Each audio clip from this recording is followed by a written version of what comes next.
Welcome back to my YouTube channel, back with me, saya Ogi Junanda. Channel ini akan terus memberikan kisah nyata tentang fakta unik, cerita horor, info dunia, kisah misteri, dan kriminal case. Jangan lupa subscribe channel ini, dengan begitu kalian tidak akan ketinggalan kisah-kisah menarik berikutnya.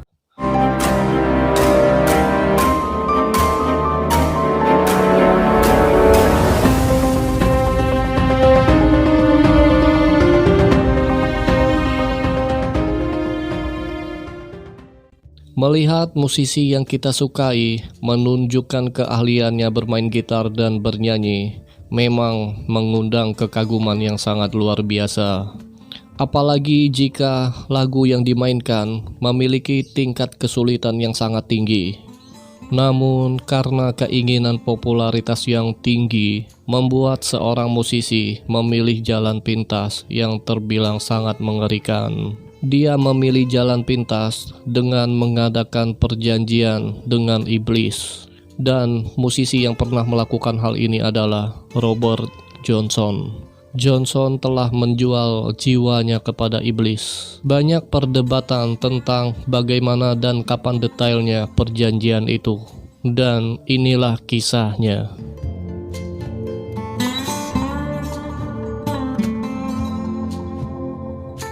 Robert Leroy Johnson lahir pada tanggal 8 Mei tahun 1911 di Hazelwood, Mississippi.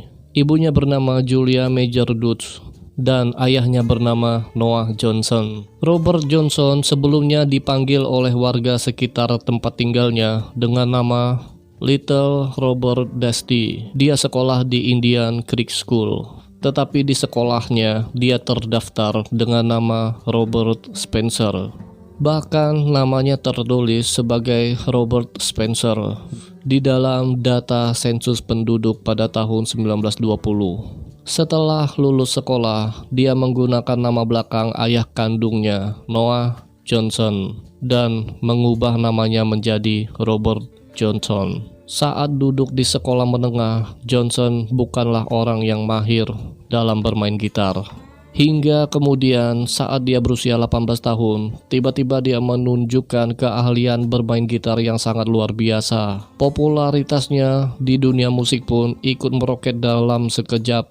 Dia memulai karirnya sebagai musisi yang berpindah dari kota ke kota, hingga namanya diakui sebagai induk dari aliran musik blues. Nama Robert Johnson berada di peringkat kelima di dalam majalah Rolling Stone dengan kategori 100 pemain gitar terhebat sepanjang masa. Beberapa teman Johnson bertanya-tanya bagaimana dia bisa mahir bermain gitar dalam waktu yang singkat. Johnson sendiri secara terang-terangan telah mengakui bahwa dia mengadakan perjanjian dengan iblis supaya dia bisa mahir dalam bermain gitar. Menurut pernyataan Johnson saat dia sedang depresi pada usia 18 tahun, tiba-tiba saja dia bertemu dengan sosok iblis.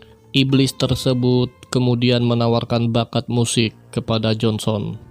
Jika Johnson bersedia menyerahkan jiwanya sebagai tumbal, dan tawaran tersebut disetujui oleh Johnson.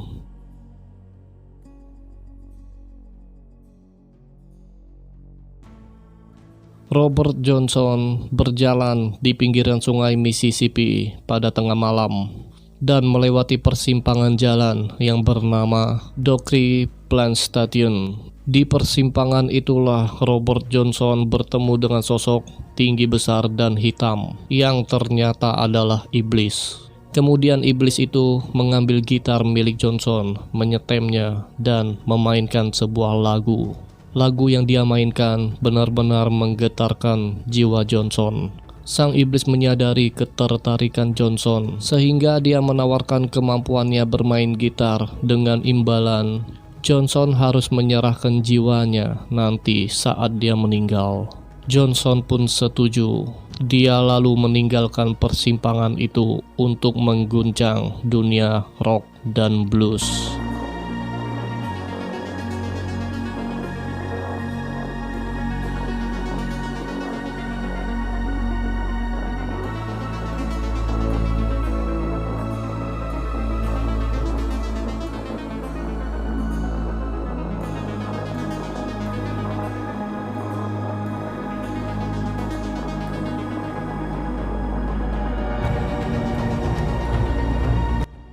Crossroads. Nama Crossroads Blues atau Crossroads berasal dari nama lagu blues yang ditulis dan direkam oleh Robert Johnson pada tahun 1936. Johnson menampilkannya sebagai karya solo dengan vokal dan gitar akustiknya. Lagu tersebut telah menjadi bagian dari mitologi Robert Johnson karena mengacu pada tempat di mana dia menjual jiwanya kepada iblis dengan imbalan bakat musik yang dia miliki. Lagu tersebut telah digunakan untuk mengabadikan mitos Johnson telah menjual jiwanya kepada iblis. Liriknya tidak berisi referensi terhadap setan dan pemujaan setan, tetapi lagu tersebut telah ditafsirkan sebagai deskripsi ketakutan Johnson akan kehilangan jiwanya.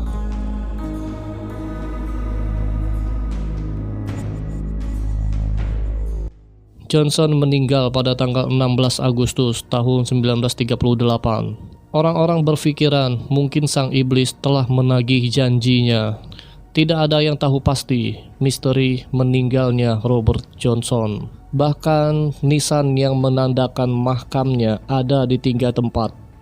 Mungkin dia tahu bahwa dia tidak akan pernah beristirahat dengan tenang. Banyak orang-orang beranggapan bahwa perjanjian Johnson dengan iblis telah berakhir dan telah tiba waktunya Johnson untuk menyerahkan jiwanya kepada iblis. Karena itu, dia meninggal di usianya yang sangat muda. Johnson meninggal di usianya 27 tahun.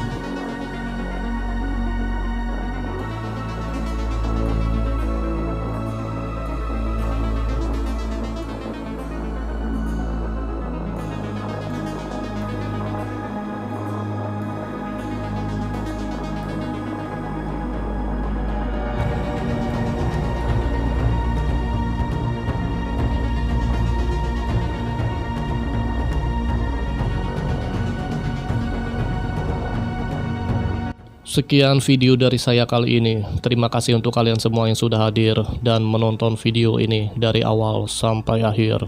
Jangan lupa padamkan tulisan merah yang bertuliskan subscribe di bawah. Dengan begitu kalian tidak akan ketinggalan kisah-kisah menarik berikutnya.